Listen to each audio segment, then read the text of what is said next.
What's going on, everybody? Gem Mint here with today's new comic book day reviews. It's Wednesday, July 14th, and as always, we're going to go through this week's comics as spoiler-free as possible. Before we get started, make sure you're subscribed to the channel. Hit the notification bell so you don't miss a video. We got a giveaway going on right now for our next subscriber milestone of 150K, and we're giving away this Deja Thoris premium format by Sideshow. All you got to do is be subscribed, leave a like, and comment on this video. Speaking of hitting the like and commenting on this video, I'm going to do an additional giveaway just for this video.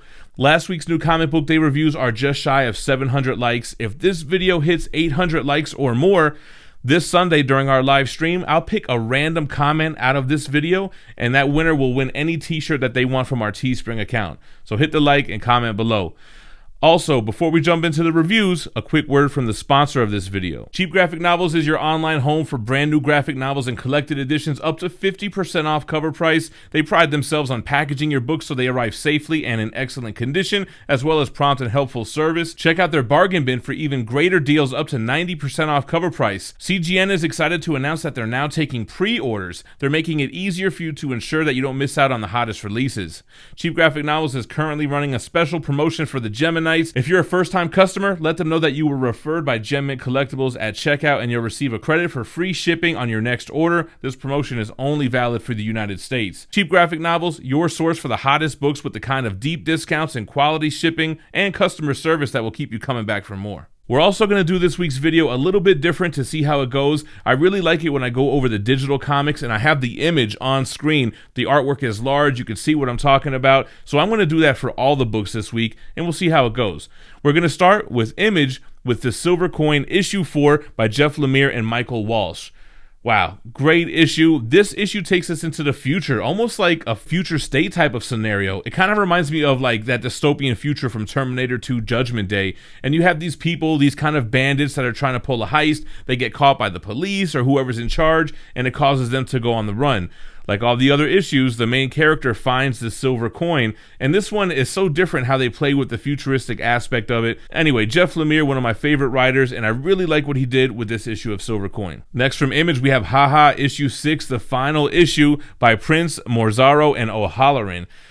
Wow, so the wrapping up of this mini-series, it's been a super depressing series. This one actually, though, had a little bit more of a slice of life kind of thing to it. It's kind of like life is how you look at it. You could either look at it with a positive light or with a negative light, and just like all the other issues that's surrounding this clown, everything is going wrong with him. He's losing his job. We actually get a cameo from another clown in the locker room, which is very familiar. You guys will know what I'm talking about, at his job.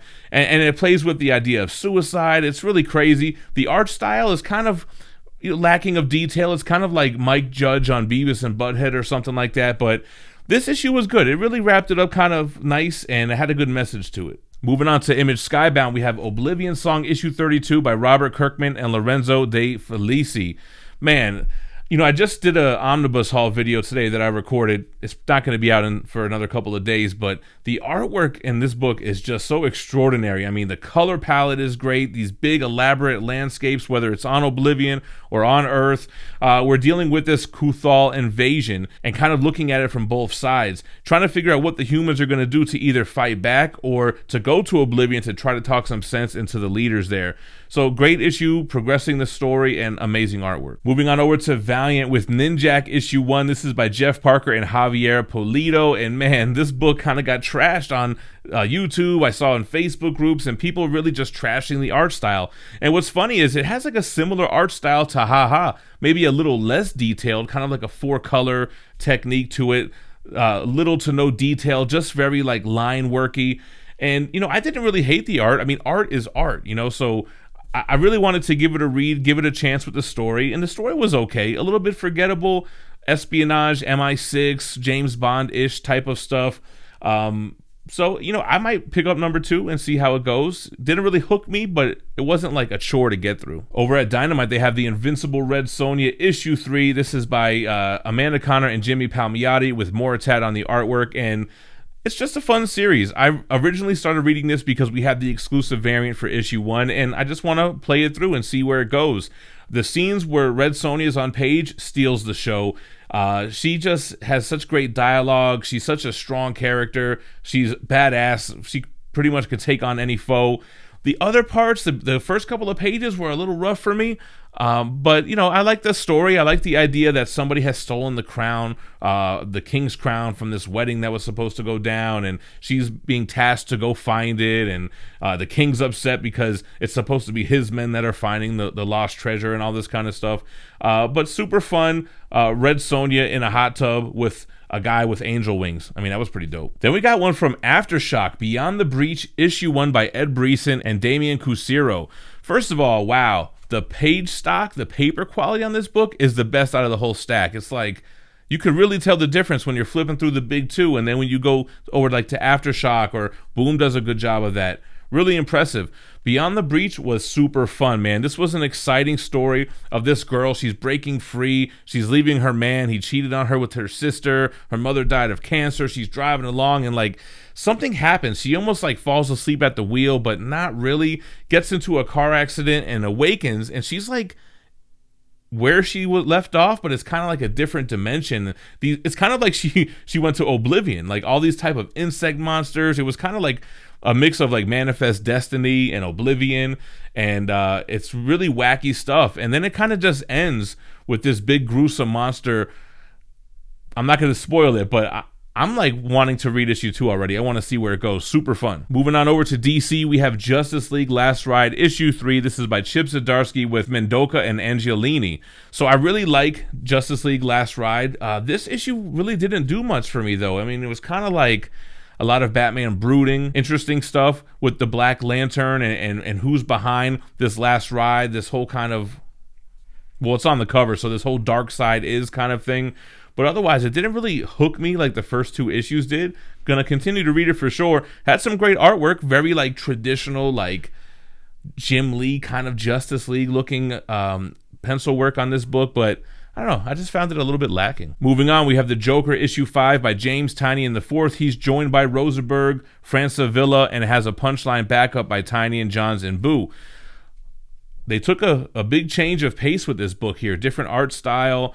It basically abandoned the main storyline, and it goes back to Jim Gordon, where he had to first put Joker in Arkham reluctantly. He wanted him to go to jail. He went to Arkham. He's waiting there overnight, and while he's doing that, he leaves his responsibilities for this sting attack he was supposed to do with the DA Harvey Dent at the time. So it took a step back. I mean, it was an okay story. The artwork I didn't really enjoy as much. And then the punchline backup, it almost felt like a completely different writer. It felt like it was YA. And I don't know, just punchline is the queen of jail. I don't know. It's kind of lame. But yeah, Joker didn't really hit for me either. Then we have Batman the Detective, issue 4 of 6. This is by Tyler, Kubert, Hope, and Anderson. Great issue. I just love the depiction of Bruce Wayne here, this older version, this stocky, beefy guy. He's being interrogated for the murder of, what's the guy's name? DuPont, do something, who helped train him on being a manhunter.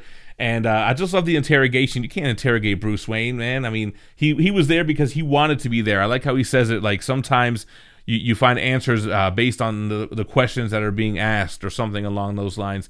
Dealing with this enemy or this cult that's going after everybody that Bruce Wayne has ever saved. And he remembers all of these victims. He remembers saving them. And it's almost like you have this guilt for you helping them out in the past, and now they're dead because of it. Crazy storyline, very nice hook at the end. All right, then we have Rorschach. This is issue 10, Tom King, Jorge Fornes, and Dave Stewart. Man, again, what is this book, man? This like has nothing to do with Watchmen, with Rorschach whatsoever. It's basically like this president assassination attempt. Frank Miller's involved somehow, kind of trying to tie in Steve Ditko, but using a different name for him. And it's basically this entire issue is the detective basically talking to somebody who seems to be involved with this assassination attempt. We see how it got formulated as kind of like this plot for a comic book story, but it was really Rorschach in real life trying to assassinate this President Turley or what have you. Just, I don't know. It was okay, but it's not a Watchmen book. All right, then we have Batman the Detective, issue 1039. This is by Tamaki Bogdanovic, Henriquez Belair, and T-Rex. Yo, awesome issue.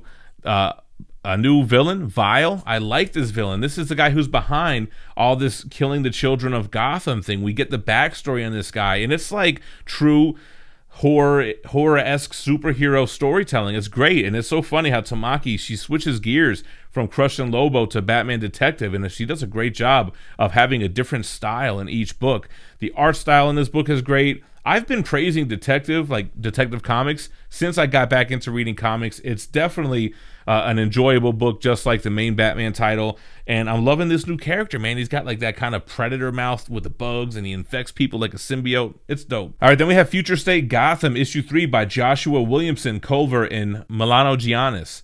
This was forgettable. This is the manga-inspired black and white Red Hood as the Peacekeeper Red versus Jace Fox as the next Batman. So you don't get any Next Batman stuff in the actual Next Batman miniseries, but you get it in here, and the art style is great. I'm a manga fan. I think it works well with these characters. The story was a little bit forgettable. We do find out who created or who caused that big bat symbol that was like an explosion that killed people, and we see who the villain is. So yeah, it was all right. Then we got Infinite Frontier issue 2 of 6 by Williamson, Pelletier, Ratman, Marino, Zermancio, and Ferraro Jr. So the thing about Infinite Frontier is you got to have a deep knowledge of every major DC event, every Crisis event, to really understand what's going on here. Me having read all those events, but not having like the best reader's retention, although it's been getting better the longer I've been doing the channel, I'm still lost at many parts of this. It really ties into a lot of stuff that's happened in the past, especially Death Metal, which is newer. But the basic premise of Infinite Frontier is you have this coalition of superheroes from different Earths to basically police and monitor the multiverse. So this one, you had a lot of Superman from Earth 22, or is it Earth 23? He's with Thomas Wayne, who is kind of like the audience. We're seeing through Thomas Wayne's eyes here, trying to figure out how he got there, who's the villain behind whatever's going on right now. And I like how it tied into Wonder Woman. Like, Wonder Woman is off doing her own thing in her own story, and it kind of explains that here, which also ties in with the end of Death Metal. But I think if you're just picking this up, trying to jump into something DC, you might be a little bit lost if you don't have that deep knowledge of the Crisis events. And speaking of Wonder Woman, issue 775 with Cloonan, Conrad, McDonald, and Filardi. Man, I feel like this arc has kind of run its course. It's really taken a whole new life. It went from her being on Asgard with the Norse gods, then she's back to Olympus with the Greek gods, and then now she's going to, like, I don't know, Hades, or people are killing gods, and she's basically making a deal with the Grim Reaper. She still has her little squirrel Rat-a-Tat with her or whatever. So I don't know. It feels a little bit like it's outworn its welcome with this arc and should have jumped into something else. I don't know. Let me know what you guys think. All right, then we have Batman Urban Legends issue 5. This is the multiple story trade paperback type of book that you're really buying for the Chip Zdarsky story with the Red Hood Batman story. Has a Batgirl story in it, which I thought was really lame. Them playing Mortal Kombat together, that was whack. The Tim Drake story was okay, and then the Grifter story is actually pretty interesting. So the Red Hood story, the main story, I don't know, I feel like it's not as strong. It doesn't have the emotional pull like it did in the first few issues. This one, though, I like the Red Hood costume design. He looks like Ermac from Mortal Kombat. And Mr. Freeze is sadistic, man. He's on the cheer drops, the drug on Gotham streets that's making him think that his wife... I'm drawing a blank on his wife's name. Nora? Is it Nora? Is there with him, and we have the villain, the Cheer guy. What's his name? Is it Dr. Cheer or just Cheer? And we get his backstory. We figure out how it's tied into the scientist who created or helped create Scarecrow's fear toxin. So it actually was a pretty good issue. It just didn't have, like I said, that emotional tie like it did with the kid, with the parents, and the parents were killed, and Red Hood feels bad or whatever. So it was actually an overall solid book. Besides the Batgirl story, it was just kind of lame to me. Moving on over to Marvel, we have What If Spider-Man Spider Shadow issue 4 by Chip Zdarsky, Pasquale Ferry, and Matt Hollingsworth. So just kind of like how Zdarsky did with Spider-Man Life Story, it starts off familiar and then it goes into uncharted territory, and that's where we are here. Spider-Man has ridden himself of the alien symbiote, but the symbiote has attached itself to the Baxter building and some of our heroes inside. Spider-Man has got the stain of the fact that he's a murderer. He's been killing his enemies in this storyline, and now he needs help from the Avengers. And they're kind of cutting him some slack there. He's dealing with his own self-doubt. Is it really the symbiote that was evil, or did it just bring out the evil within him? And I like he got the beard going on. He seems tired. He's been wearing the symbiote for years. I don't think he ever took it off to take a shower. The Mary Jane stuff is kind of weird. Like, why are you all in the mix, man? Anyway, I don't want to give too much more away. Art style is great. It's dark, it's gloomy, it's brooding, and it's a fun story. I think we have one more issue on this. Next up, we have Scream #1, which is part 2 of an 8-part series for Extreme Carnage. This is by Clay McLeod, Chapman, Christopher Mooneyham, and Marcio Menez. I've been following the Scream stuff ever since they reintroduced her back, I think in Absolute Carnage. This issue was dope, man. This issue reintroduces Doppelganger. You got Scream, Andy, which was Mayhem from the Agent Venom Flash Thompson run. She also has that pentagram Hellfire power, if you remember from one of those last like crossover events from that old Venom arc. So the inner turmoil between her and the Scream symbiote. Carnage shows up. It gets crazy. The art style is great. It's symbiote madness. It's fun. The covers are dope. I think this little Extreme Carnage thing is going to be a kind of like a surprise hit. Then we have Way of X issue 4 by Spurrier, Quinn, and Tartaglia. So this one was a great issue too. It started off a little bit slow. It picks up where Planet-Size X-Men left off. So we're on Mars, which is now Arakko. We have a little scene in New York City where the X-Men have now a headquarters as well, the Treehouse.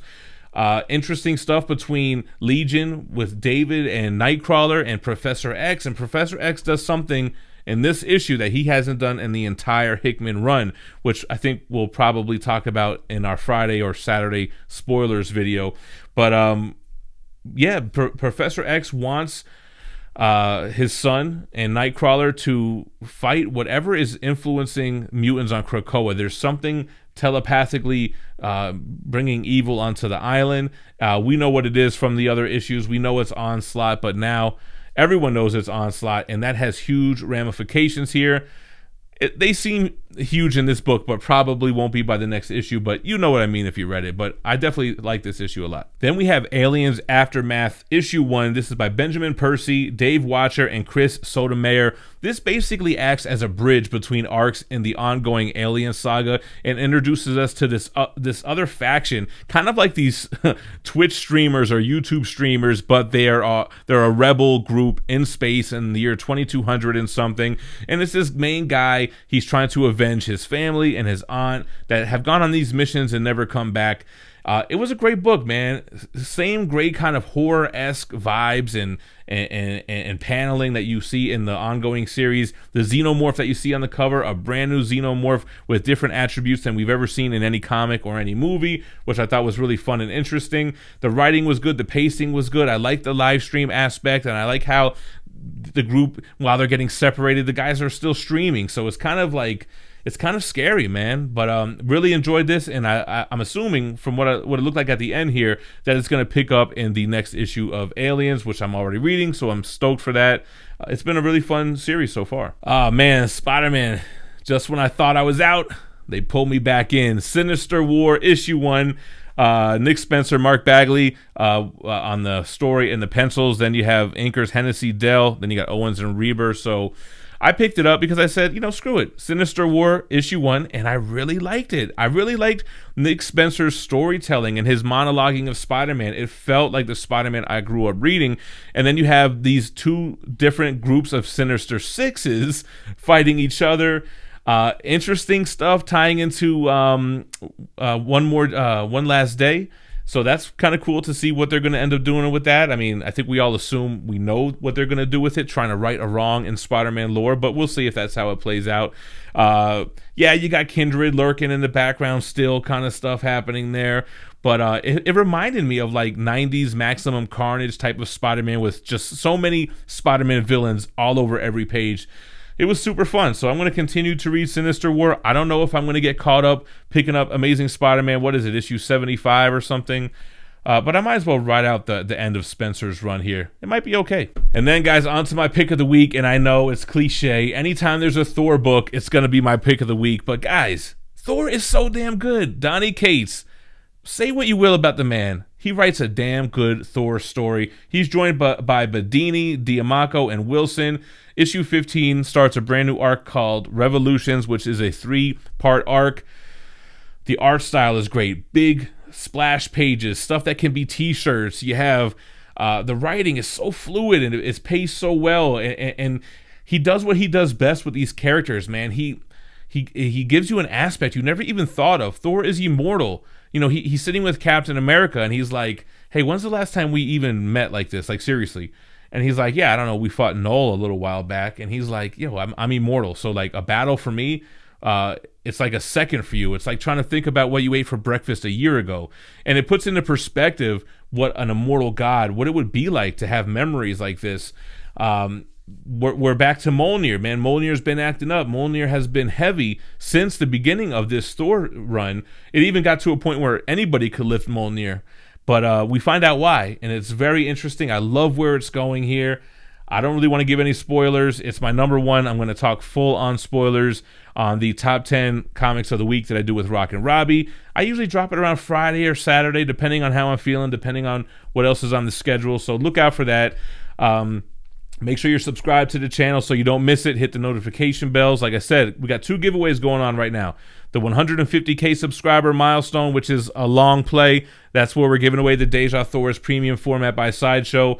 And all you got to do is be subscribed, leave a like on this video, and comment below. Once we hit the milestone, we'll go live the following Sunday, pick a random video where we promoted the giveaway, and use a random YouTube comment generator to draw a worldwide winner. This video, if we can get this video over 800 likes, I'll give away any t-shirt from our Teespring store when we go live this Sunday. So you're going to want to hit the like and obviously comment, because we'll use our YouTube random comment generator to pick a winner as well. Worldwide, doesn't matter. It can pick any design, any shirt, any color, whatever. So that's going to be it for today. Speaking of the top 10 comics of the week, make sure to check out last week's if you missed it. Check out last week's new comic book day reviews if you missed those as well. And hell, check out some statue reviews. We've been dropping some more of those recently. So appreciate your time. Thanks for watching. Stay minty fresh. Peace.